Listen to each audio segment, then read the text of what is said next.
Perhaps more than anything else, modern Britain has been defined by the styles and sounds of its streets. The way we dress and the music that soundtracks our lives is far more than just a matter of personal taste. It can be a reaction, a movement, a statement from an entire generation. From mods to skins, suede heads to punks, soul boys to ravers, junglists, indie kids, emos and grime crews, the history of our time is basically the history of its youth cults. These style subcultures have been iconised and bastardised by the mainstream, scapegoated by the media and appropriated by the high street. Yet somehow, we still keep producing these strange and beautiful movements. But how did this epochal journey from the bedroom to the boardroom come about?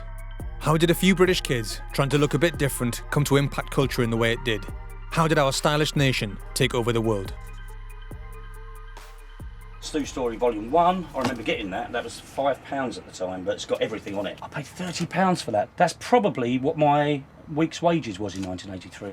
My earliest pictures would have been taken before this sort of mid-80s mod explosion happened. That's why I shot in black and white film, because we wanted it to make it look 60s. But, you know, other than the cars and the number plates, you could easily believe that's 1964, not 1984. When the mod revival came out, I kind of liked it, but I was too young. I couldn't go to clubs. I was living sort of away from most places. And then in 1982, I was 17, got my first scooter. So I went to my first mod club, and I remember going along and being terrified. I didn't know anything. It's the first time I'd ever seen anyone on amphetamines. And I remember going, there was like this Asian guy in a boating blazer, and he just kept repeating the same thing over and over. And I was just like, all right, mate, you know, there's no need for that. And then obviously I realised that what we'd done was taken speed. But going back then, we thought that there was some sort of code and the world would become mod-shaped.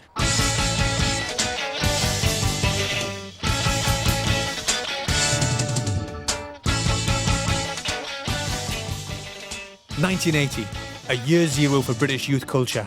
This was the first time that young people considered the styles and sounds that came before them. It was a divided time in which the ideological lines of Labour and Tory seemed to tear the nation apart. And within these divisions, the youth of Britain seemed determined to divide even further. At the dawn of this new decade, it was the mod revivalists who were making the most noise. Yeah, I'm still a mod. I'll always be a mod. You can bury me a mod. This was a culture of young people who looked not towards their own bleak future, but to the early 1960s in order to create a new hybrid of mod and skinhead. This time, standing shoulder to shoulder with the second generation black and Asian kids they'd grown up next door to in the new, urbanised Britain.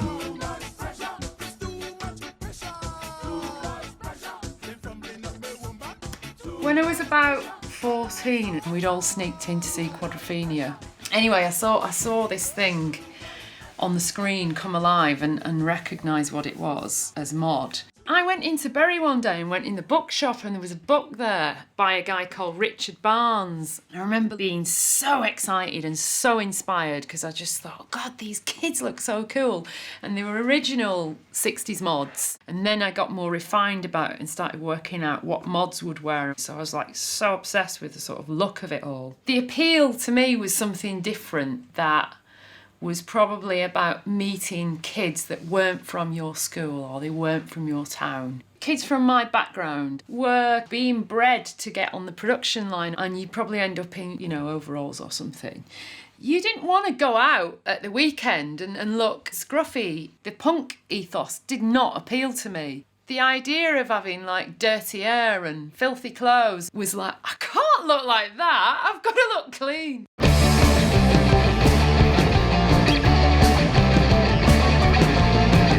Coming out of the mod revival from the 79 period to the early 80s, you had a diversion of the mod movement.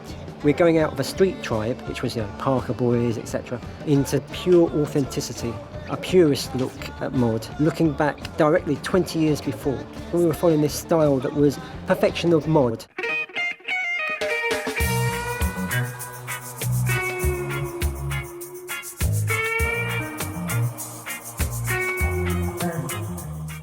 If you think of like the mod revival, Parkers and Carnaby Street gear, you know, the cheapo stuff, that's not what you would call Avanjasi, a kind of peacock male.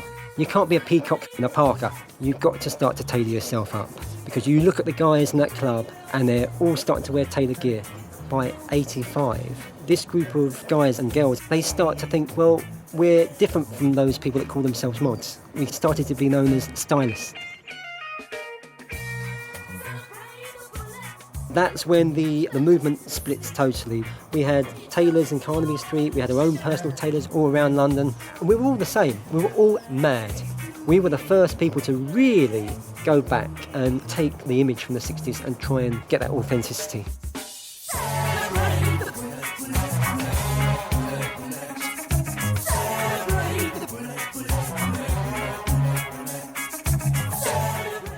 Much like the clothes, the soundtrack to this new multiracial, politicised young Britain also came from a different era.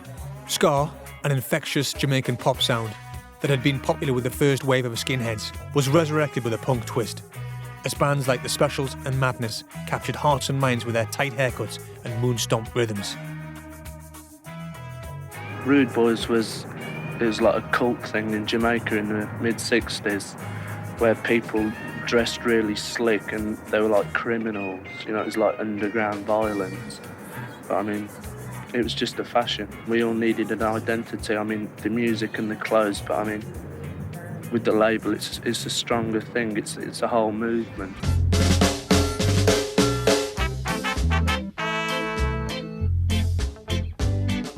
Being rude was a sense of style, but a sense of attitude. It's looking as best as you possibly can with whatever you possibly got.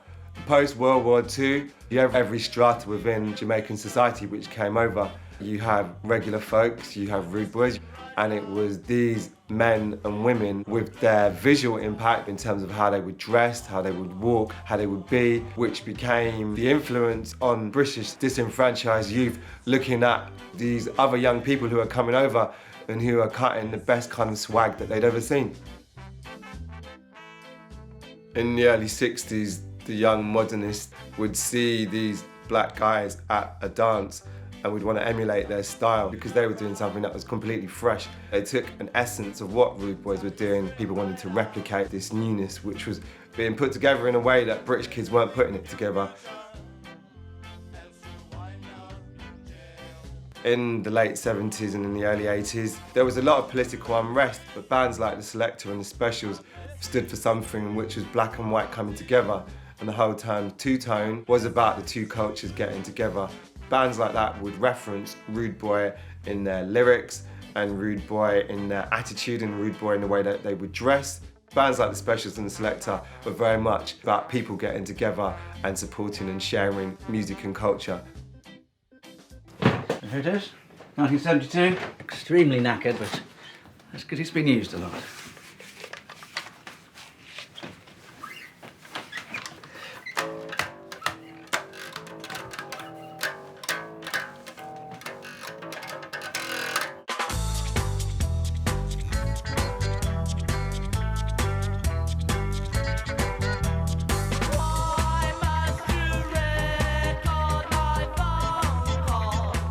Originally, when The Specials started out, we were kind of like a punk band and a reggae band.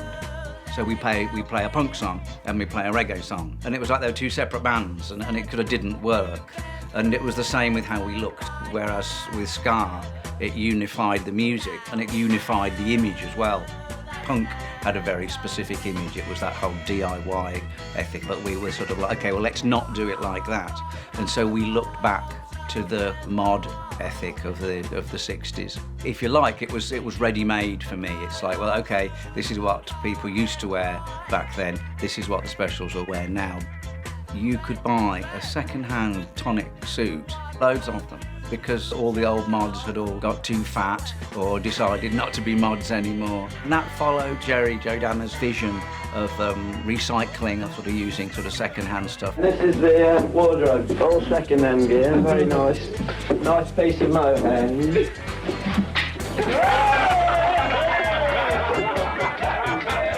Linval didn't like that idea at all, you know, me now wear dead man clothes, you know. So he went out and got the tonic suit actually made. Don't know where he got the money from. We toured with The Clash for 3 weeks. I remember a very memorable show at Crawley Leisure Centre where an awful lot of skinheads travelled to see The Clash. The overwhelming presence was like turned up Levi's, Doc Martens, Ben Shermans, and a nasty attitude. And we realised that this was going to be our target audience. So I think there was a conscious effort to look a bit like them so we could appeal to them. It's funny because when I was growing up, these were the people who would, you know, intimidate the hell out of me at sort of youth club discos. To think that I was then sort of looking like a skinhead was kind of ironic at best.